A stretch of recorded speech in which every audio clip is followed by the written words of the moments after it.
Good evening and welcome to another edition of the HCC Experience.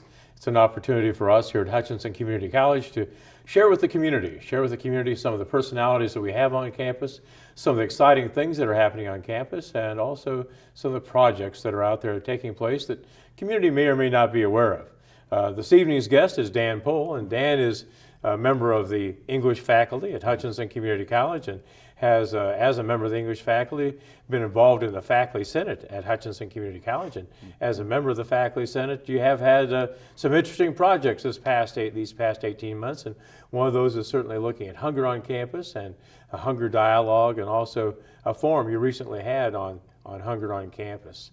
Dan, could you talk a little bit about the issue of hunger on campus and perhaps what stemmed that interest on the part of the faculty senate and how that project is progressing? Well, we had, from the beginning of the year, we found out that there were many tipping points that that were just enough for a student to leave their studies here. And what we wanted to do, as far as hunger issues are concerned, we started getting information from folks that there were some possibilities of keeping those students here that may not have gotten the right connections, the right information to continue their studies at HCC. So we started last fall, and we had a little short faculty forum on hunger issues. We had two people from Wichita State University come up and speak with us. Pamela O'Neill and Michelle Dreiling came and talked with HCC about what they were doing on their campus at WSU to help students stay on task and stay on target to complete their degrees and their certificates. And so this spring semester, what the Faculty Senate did is through the help of a hunger committee that the Senate established. Daryl Grubbs was on this committee, Rebecca Hageman, Dr. Ken Gaddert, and Francis Johansson. And what they did is they developed a survey. And the survey indicated certain things. The survey was very involved. They were dedicated in their attempt to get that thing put together and get statistics back. And as we speak, there are still teachers contributing to those statistics of getting an overall picture of what's happening here on HCC's campus as we speak. The survey, the Senate would like to give the survey again next year to continue collecting statistics on our students and what is going on in their lives and possible solutions coming down the road of what HCC might do to help those students focus in. Some of the interesting results that came from the survey, we found out that of the population, and the 10% number kept popping up throughout the survey as far as students in need, continual need. 10% are food challenged, meaning they have difficulty either getting to food or having a meal before classes start. 14% are currently receiving government food assistance. 29% miss meals each week due to lack of money. 34% have scheduling conflicts with the hours of cafeteria and snack bar. And 10% do not know where to get food assistance. So there's what we discovered is there's a definite need for a communication with students on who to go see and probably possible entry points. We had like I said, we had our Faculty Senate meeting forum where we talked about these issues, and we had two guest speakers, Ryan Deal and Kelsey Moore, went to Universities Fighting World Hunger Summit here in Kansas just recently, and they were bringing up issues, and the dominant issues of their talk was entry points. Where are the entry points for student assistance for these 10% of students that seem to be falling through the cracks a little bit, that they do need some assistance? And the Faculty Senate believes that there are certain things that HCC can do in order to rescue. We might not be able to rescue all of them, but a substantial number of that issue. Say, for example, if you set it at the graduation exercise and you look across the sea of students that we have, if you take 10% of that population And then the students that aren't there for graduation double the number, and we're talking about a rather large number of students. And so what we want to try to make the attempt to do is to help them in any way possible to stay on campus, stay on target, stay on task, to complete a degree or certificate. How many students were able to complete the survey? As of the form, 129, and there are still teachers that are giving it as we speak. So with this 10% number, it started at the very beginning of the survey with 29 students, and it's continued all the way through to this point.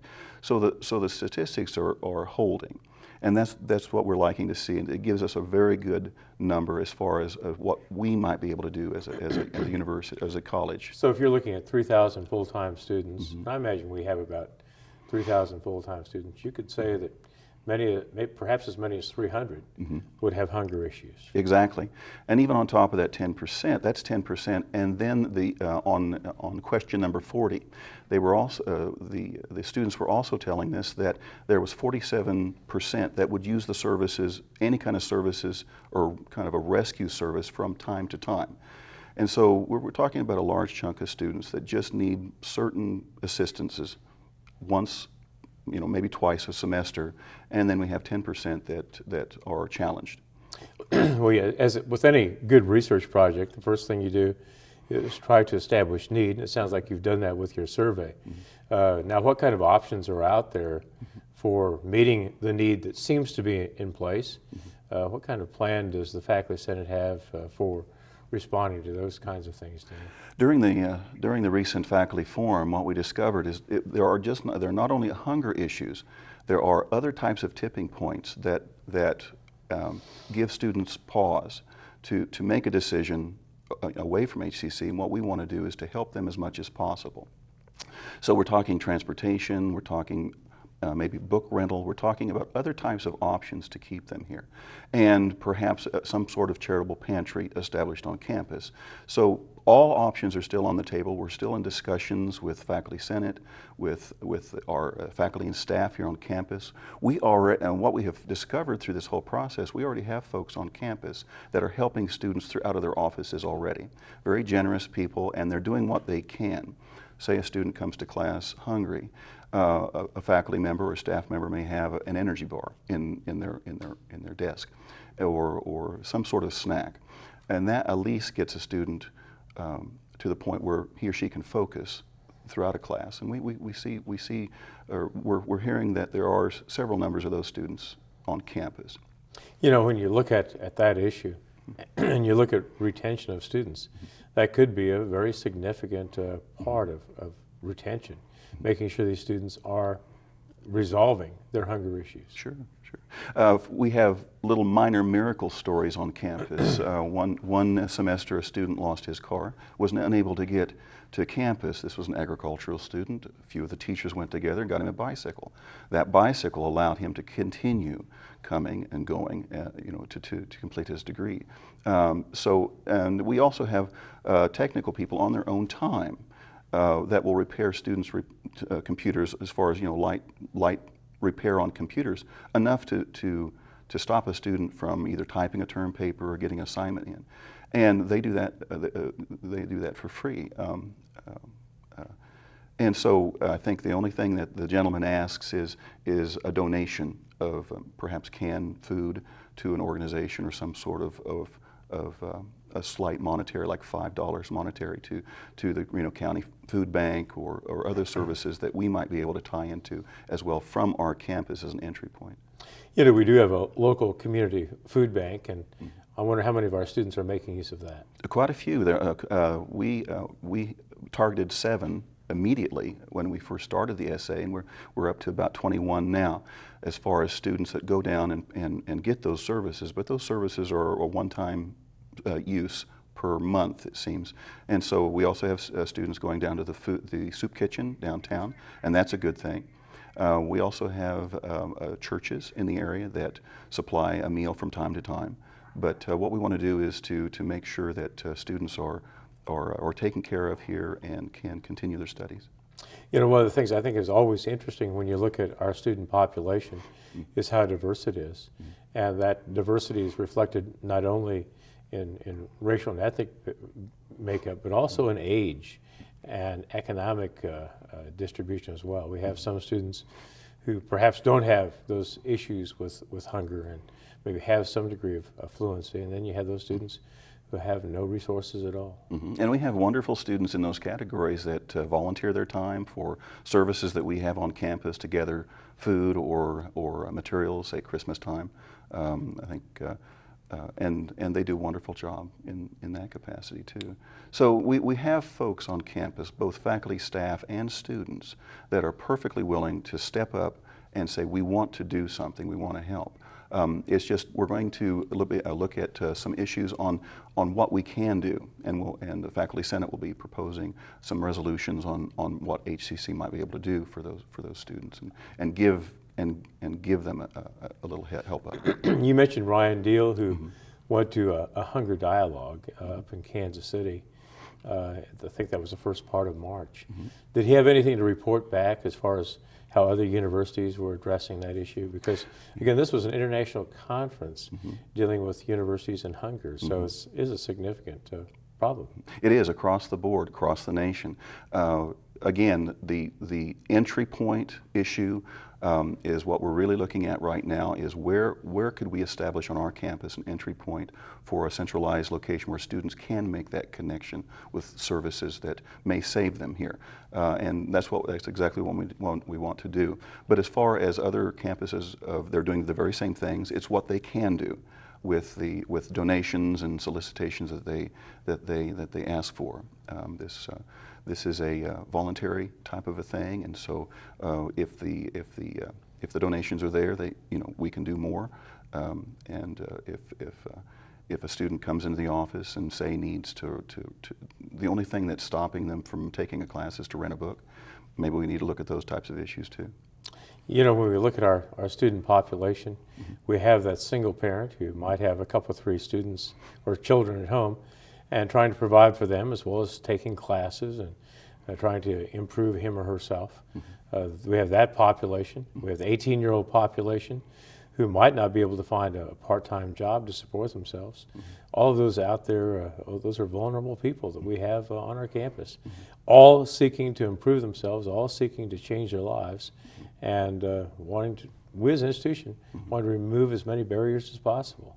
Another miracle story that we had last semester is a nursing student of ours. Her house burned down with children. She was a single mother with 3 children, and Trudy Zimmerman, the chair of the language arts department, got her class together and decided to do something, and so they did some fundraising and gathering materials, and they helped them out with clothes and some appliances to start them on their task again. So what we're finding out as far as the Faculty Senate is concerned is that there are people that will step up to help in some of these very dire situations sometimes. You know, I think when you look at our student population again, and looking at the needs that we have, I think we have to look at the broader picture as well. And service learning is a part of that broader picture. I think many faculty are incorporating service learning into their syllabi and making that a part of the learning experience.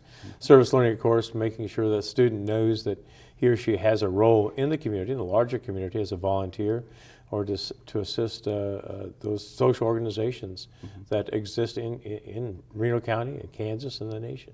Yes, those outside experiences makes the education real. In my own program with the learning community with Star Gibson, we take our kids to downtown to the Aceto shop and give them an experience of retail interactions and how a business actually does work. And so it gets them out of the classroom, it gets them to think critically about the world that they're in, and making connections as far as where their place in it. And so we feel that it's very important to get the kids out of the classroom and have that personal experience with the community members. We, of course, have the Volunteer Center on campus, and that Volunteer Center provides 600 volunteers for Reno County that work in Reno County, providing support to the various social agencies. And I know they play a vital role in staffing the Reno County Food Bank, and certainly that is a great function of Hutchinson Community College. That grant has been in place, I think, since about 1978. And has served Reno County extremely well and offloaded huge amounts of dollars with their volunteer service. And some of that's thanks to Ryan Deal and the student volunteers that help him gather services here on our campus as well. Again, service learning, getting kids out of the classroom, and actually participating within the community is a big help. There's a community service day, I believe it was in August, and I think Ryan had a number of his students working down at Cary Park, I think it was, picking up debris and keeping that, getting it picked up out of some of the ponds and areas around there. And of course, if that wasn't done, well, you'd have to have paid employees doing it.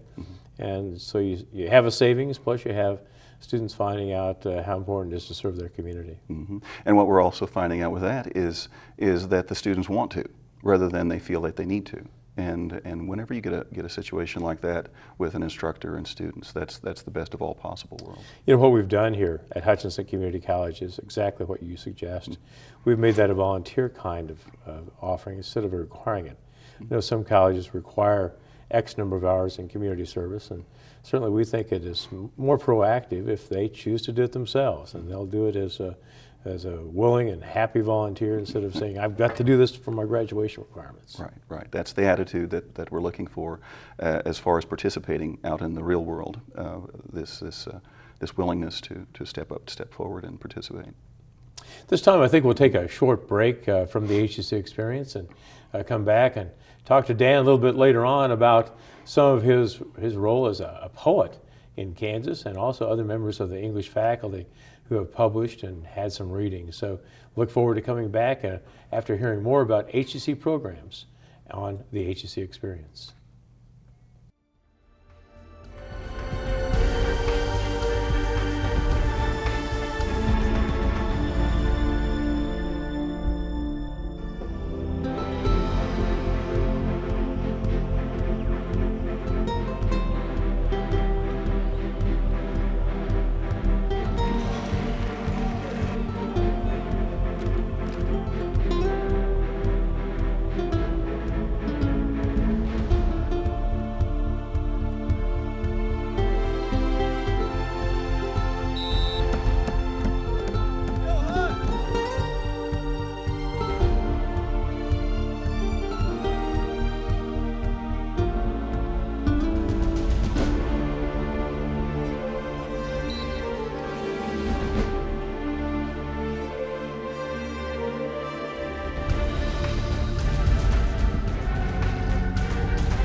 Good evening again, and welcome back to the HCC Experience. I'm Ed Berger, president of Hutchinson Community College, and we have our guest this week is Dan Pohl, and Dan Pohl is a faculty member in the English department. And the first half of the show, we talked about his role in the faculty senate, and also the number of things they're doing as far as hunger dialogue and hunger on campus. And I thought we might take a little departure the second half and talk about Dan as a poet and the recent Poets Night that we had on campus and how effective that was. And certainly we have at least 3 poets that I know of, Bill Sheldon, Daniel Spees, and Dan Pohl. And certainly quite an accomplishment to have 3 published poets on our campus. It's a big deal. And you might talk a little bit about the Poets Night and how that went, and also some of the poetry that you've written. Sure, well, I'd be happy to. The Osner Institute had a Poets Night last week at Shears Technology Center in the Justice Theater, and we had a wonderful time exchanging poems from Kansas authors. We had six authors there, and the Kansas Poet Laureate Karen Myram Goldberg, who was the host of the evening, along with Osner Institute, and just a wonderful, wonderful time. And there's a book that the authors read from. It's called "To the Stars Through Difficulty." It's by Mammoth Press, and this is. Get kind of a close up of that, maybe. There you go. Is it them? It's by Mammoth Press. It's orenga, and what orenga is, it's a Japanese style of poetry where a poet responds to the poet in front of him or her. And so usually, if it's a Japanese haiku, the evening is filled with reading poetry, writing poetry, and drinking sake, which probably makes the poems a little bit better throughout the evening. But this was the basic principle of this book.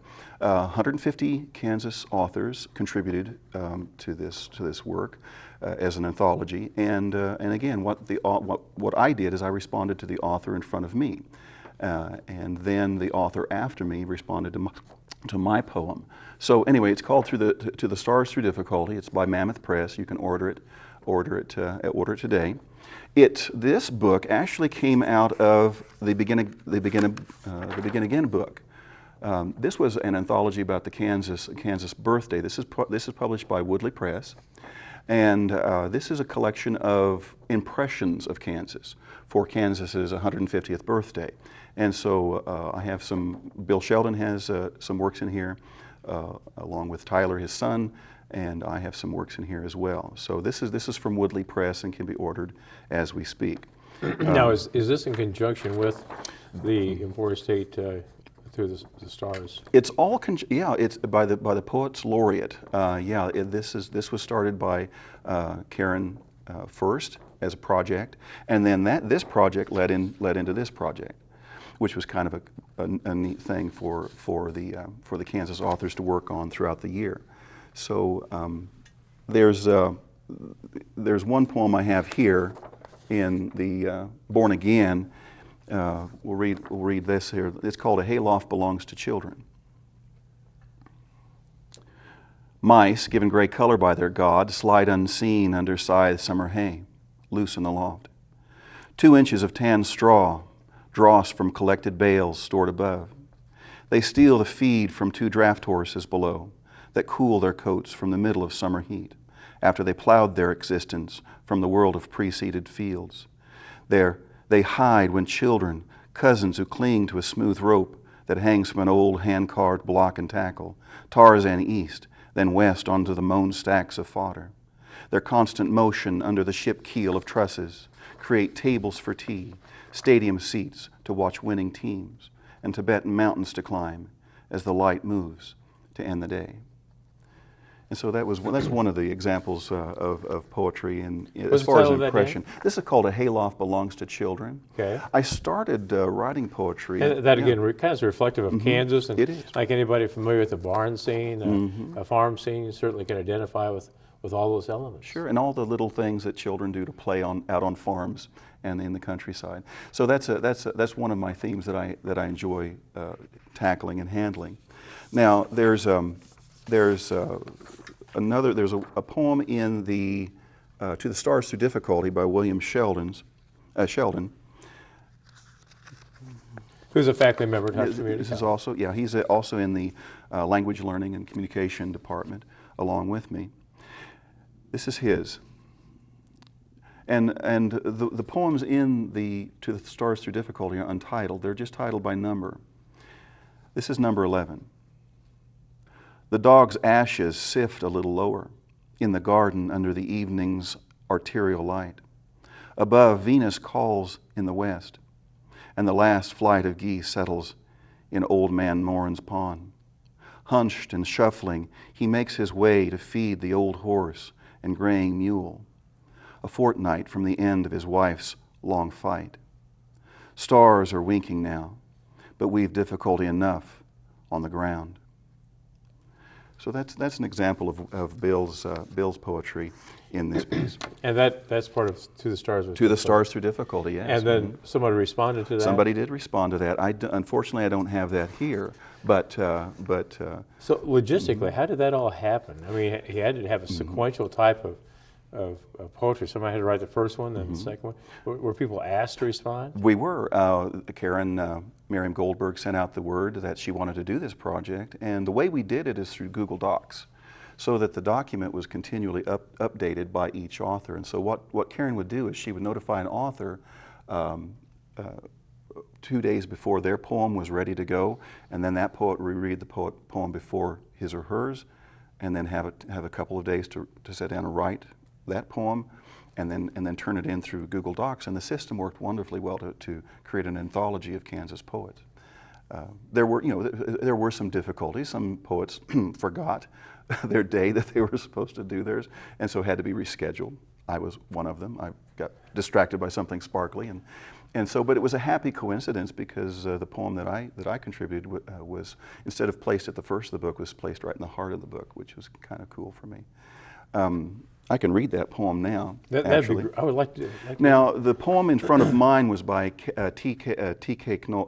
Knoll, and what he wrote about, he wrote about a farmer that fell in love instantly at Walmart as he was buying his single steak for the evening. And this lady tells her friend, and what catches his attention is, look at my bracelet. And of course, then he goes home and he has this woman on his mind.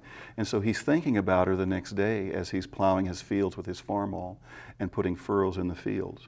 And then that idea led up to this one. Mine was 77. Before furrows by farm awls, explorers came, when stars looked younger, wanting better, homesteaders next, tender hearts to this open land, and the forgotten from the crowded east to weave their spark into the earth, the sky, and prairie, quickened by fire to remove old grass, and field stones picked out to plow a good life that too soon aged strong men and stronger pioneer women, who created hearth-cooked food and songs enough to encourage their ember into the start of stories, read by the light of kerosene lamps in sod houses, on rustic family tables, the place for new births across the old plains, with the glow on their 11 faces that became our own. And so that was the idea as So far you as responded responding to that poem. And then somebody responded to you. And then somebody responded to my poem, and the conversation went continued. And what's kind of interesting about this book is you can start anywhere in the book and just focus on 3 poems, and the 3 poems can generate a story in and of itself. So that was the fun type of issue. So how long have you been writing poetry? I've been writing poetry since my girls were small. I started understanding that I learned soon that they wanted me to repeat the family stories. Mm-hmm. And so I thought, instead of repeating the family stories, I'd start writing some of these stories down. And so probably 16 years ago, I started writing poetry, just for the family, just for myself.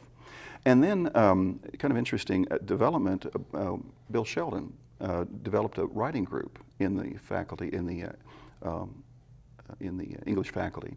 And so we would meet once a month and exchange poetry and have supper and talk and generate ideas and critique each other's work. And it was a wonderful experience to generate, or throw gasoline on a fire. And so I found that I like that. I like that camaraderie. And since then, the poetry group has disbanded, but there's still some good connections there with those folks. And we still talk from time to time about poetry. But this has led into a bigger, broader kind of group with Kansas poets going around reading my stuff at different venues across Kansas. The Osner Institute was one of them. Next, on the 21st, I'll head up to Lawrence and have a reading up there with other Kansas authors. And so it's fun. It's a good thing.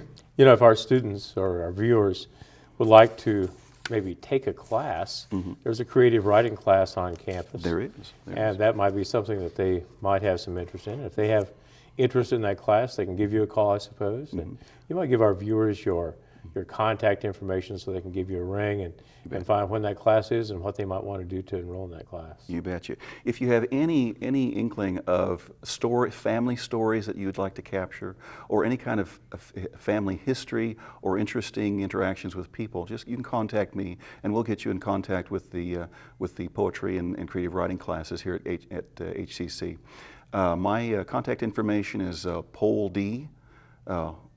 It's POHLD at HUTCHCC.edu. And so if you would like to get a hold of me at any time, my phone number here on campus is 620-665-3334. And be happy to help folks get in contact with those people that teach those classes. Dan Pohl, thank you very much for joining us on the HCC Experience, and we thank our viewers for being with us again this week, and we will see you at another time. Thank you very much for joining the HCC Experience.